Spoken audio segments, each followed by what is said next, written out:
I'm gonna show you ways I fill up my sketchbook. I'm barely halfway through it, and I've had this since July of last year. July 4th of last year, actually. So I've had this for quite a bit, honestly, in my opinion. That's a pretty long time. This is all of the pages I've worked on, and I made a pretty good dent in that. There's a few more pages left. I'd say like 20 pages left, but yeah.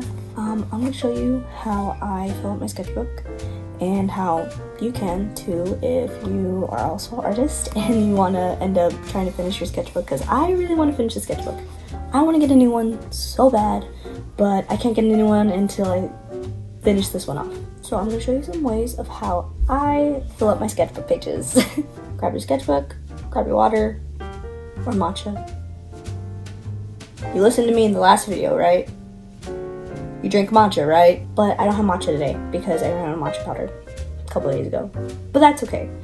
But yeah, grab a sketchbook, water, whatever you drink, and jump right into this. Let's go. I usually glue in a bunch of papers in here because that's why it's like usually so thick. You can use like cardstock or just like really thick paper. So I usually put in a bunch of papers, either to cover up some messed up sketches or drawings, or even use it to write down ideas.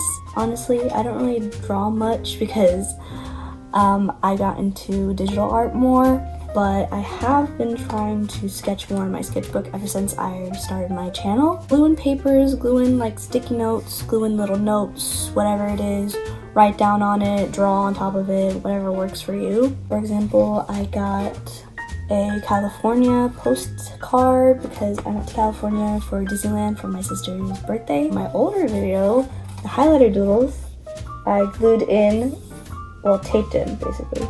I taped in a little cutout from a notebook because I messed up the sketch underneath.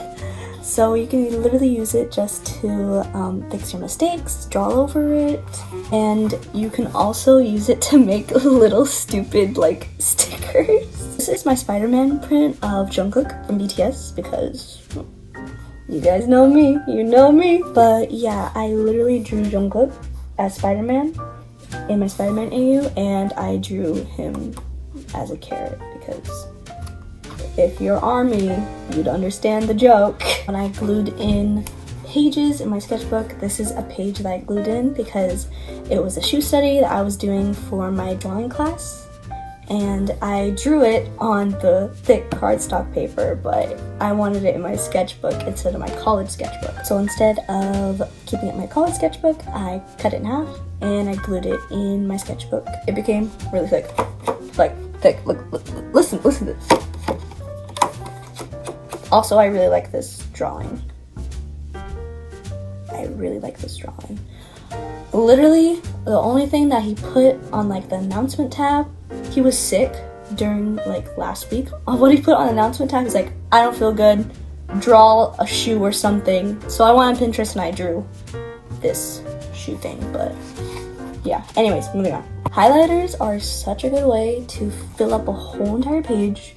Like, I did some urban sketching when I went skateboarding one day, and all highlighter. You can also use it as a little highlighter doodle technique that I've been doing and you guys saw before in my older video. You can also use it to block out characters, like a little outline, which I find really helpful if you don't really know what kind of background you want. And I did the same with this one right here and with one of my OCs. With the hand study I did.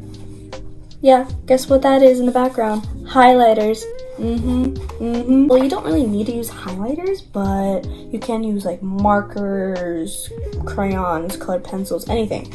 But it really takes up a lot of space, and I actually think this strategy is really good and comes in handy quite a bit. Another tip I usually do is landscapes, which is like urban sketching. Like, do messy sketches wherever you are. Look, this was at work. I was at work on this day and I drew the break room that I was in. You can also look up like pictures on like Pinterest or something of like a landscape if you want to practice first. This is a picture on Pinterest that I found on my feed. I was here at Disneyland and I did like a little art journal kind of thing. I drew the breakfast that we had at the hotel we stayed at. I drew the little flowers where the castle was, like in front of the castle. And my sister got engaged too, so I literally wrote it right here. By the way, yeah, my sister got engaged at Disneyland. Ah, crazy. And that was back in October, yes. I was at the water park with my family and I didn't want to run in the water yet, so I was like, I'm gonna draw what I see first before I go in the water.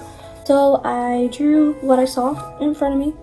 I brought like watercolor markers, so there's like a little bit of water damage right here, obviously, because why did I even think to bring watercolor markers to a water park?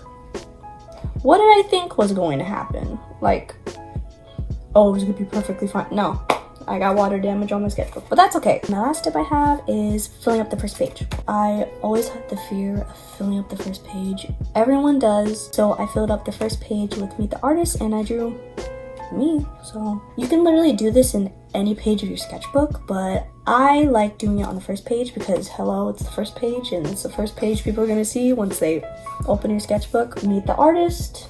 Do a little bio of yourself, write whatever you like, whatever you don't like.